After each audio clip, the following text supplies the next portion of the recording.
Et quel monde de fou, hein. C'est vraiment invraisemblable. Moi, j'ai pas d'autre solution, hein, franchement. Brigade de la Divine Volonté, j'écoute. Oui, passez-moi le bureau des réparations, s'il vous plaît. Désolé, mais le service est déjà fermé. Mais il est 14 heures. Le bureau des réparations est en chômage technique. Chômage technique? Bah, attendez, mais qu'est-ce que vous me racontez? On est de plus en plus nombreux à vouloir réparer. Bah oui, mais pas encore assez, je vous transfère sur le répondeur. Bureau des réparations, bonjour. Enregistrez les bénéficiaires de vos réparations. Ensuite, appuyez sur le carré pour confirmer. Alors, les bénéficiaires de mes réparations. Alors, il y aura pour les francs-maçons, pour ceux qui ne croient pas, pour ceux qui n'espèrent pas, pour tous ceux qui n'aiment pas. Alors, pour tous ceux qui votent les lois de mort, pour tous les modernistes, pour tous ceux qui n'aiment pas Louisa, pour tous ceux qui n'aiment pas le pape non plus, pour tous ceux qui Votre demande a bien été enregistrée. Attendez, mais j'avais pas fini, moi. Un instant, s'il vous plaît. Notre processeur va maintenant générer votre réparation. Voici votre réparation. Convertissez-vous. Attendez, je crois qu'on s'est pas bien compris. J'appelais pas pour... j'appelais pour les autres. Pour demander des réparations pour les autres. Convertissez-vous. Attendez, mais c'est pas pour moi, c'est pour les autres gens. Convertissez-vous. Attendez, et allô, il y a quelqu'un là derrière. C'est pour les autres.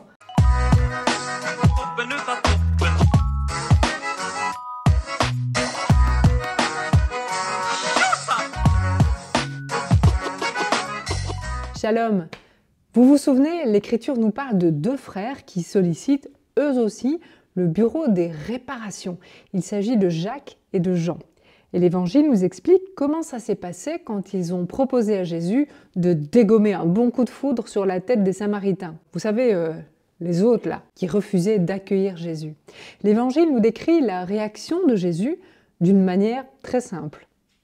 Se retournant, Jésus les réprimanda, puis ils partirent vers un autre village. Clair, net, bref et précis. Jésus règle très très vite l'affaire et pourtant je crois que même si Jésus n'était pas très emballé par leur initiative, il avait de l'humour parce que par la suite, il les a nommés Boanerges, c'est-à-dire fils du tonnerre. Excellent.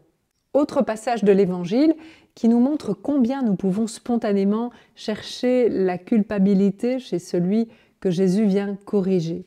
En passant, Jésus vit un homme aveugle de naissance. Ses disciples l'interrogèrent. « Rabbi, qui a péché, lui ou ses parents, pour qu'il soit né aveugle ?»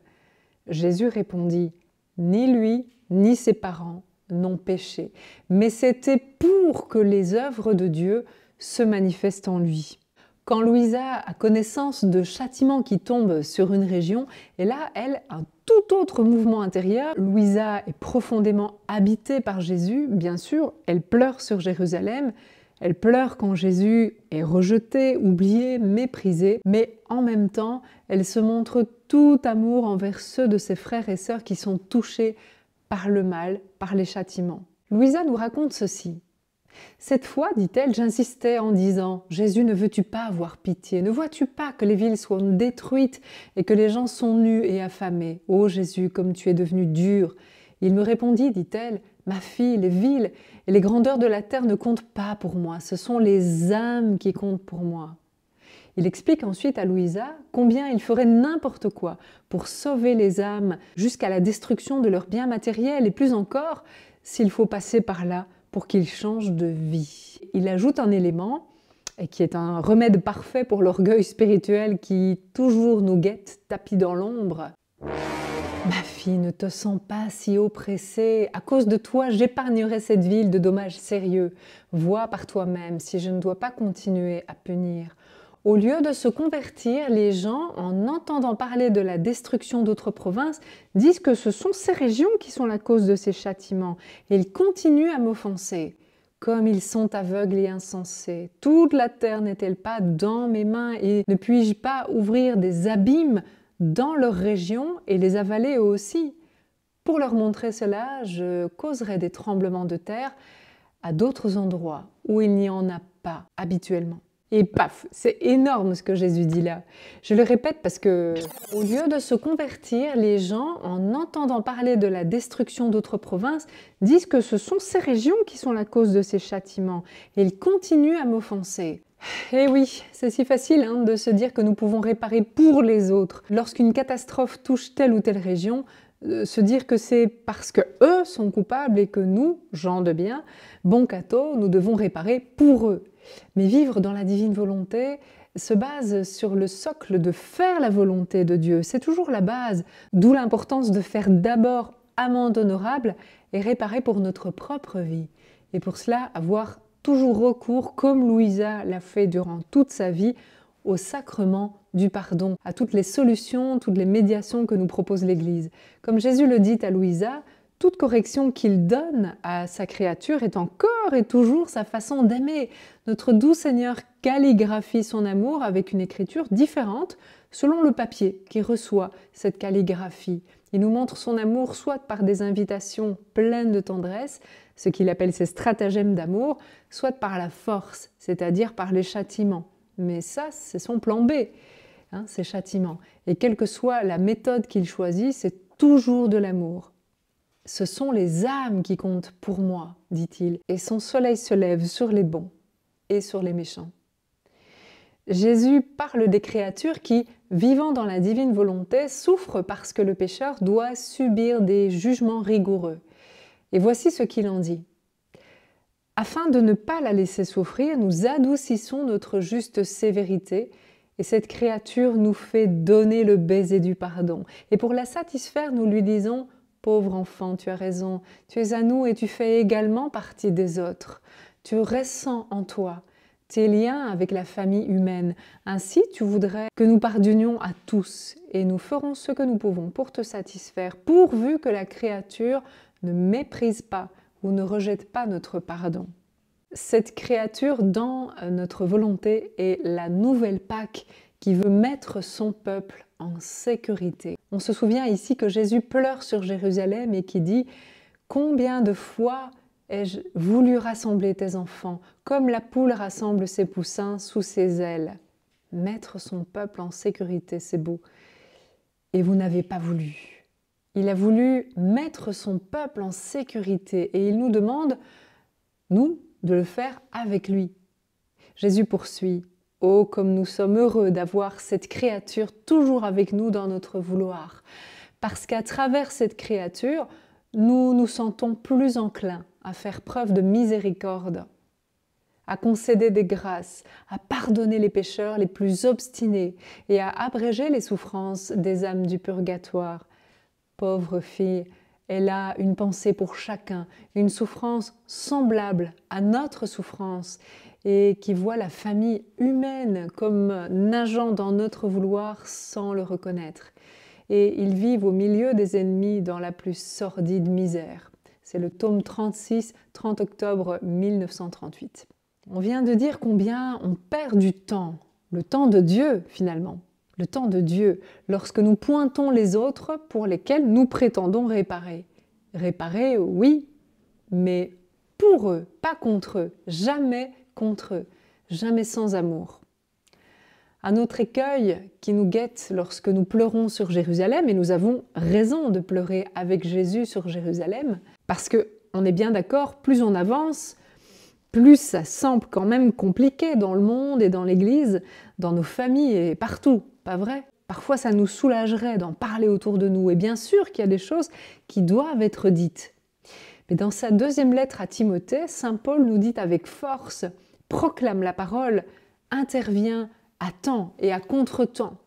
Dénonce le mal, fais des reproches, encourage, toujours avec patience et souci d'instruire. » Jusque-là, ok. D'ailleurs, mettre le mal en lumière, c'est déjà désarmer Satan, qui agit en stummeling, comme on dit en Belgique, c'est-à-dire en cachette, dans l'ombre. Dénoncer l'erreur, c'est important, mais si parler peut être utile, il s'agit surtout de parler à la bonne oreille, au bon moment et pour une juste cause. En Matthieu 18, 15-20, Jésus nous donne un conseil bien concret avec une gradation. 1. Prévenir le frère en déroute. 2.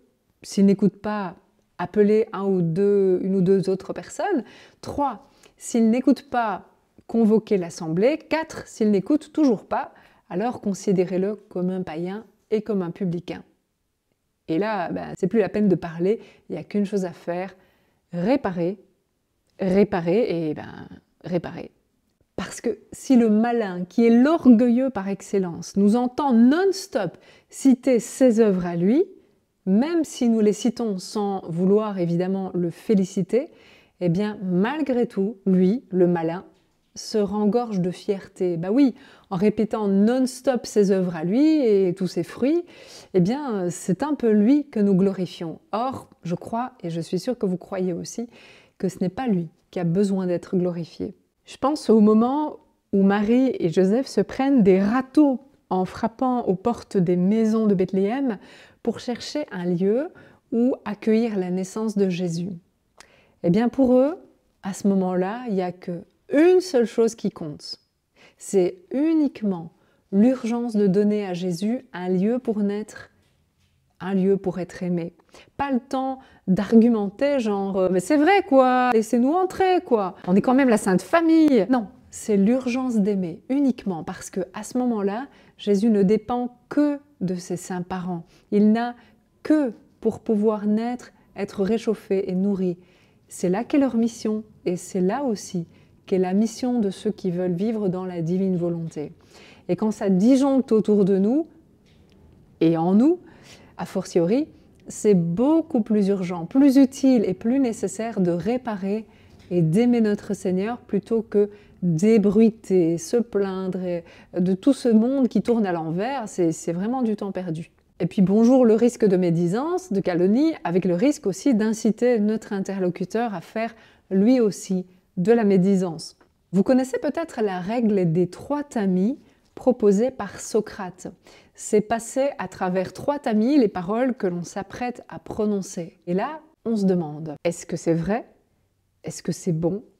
Est-ce que c'est utile? Et si ça ne l'est pas, Socrate recommande de se taire, tout simplement. Un proverbe dit aussi, si la parole que tu vas dire n'est pas plus belle que le silence, ne la dis pas. À la place, dès que nous entendons des choses qui blessent Jésus, et à plus forte raison, si c'est nous qui le blessons, eh bien, je vous laisse deviner. Il y a peut-être bien une solution, à part parler, se plaindre, qu'est-ce que ça peut être? Il n'y a pas eu un quiz là-dessus, il n'y a pas tellement longtemps sur Amen Fiat, qu'est-ce que ça peut être? Ah ouais, réparer! Ah ouais, il est temps de réparer parce que...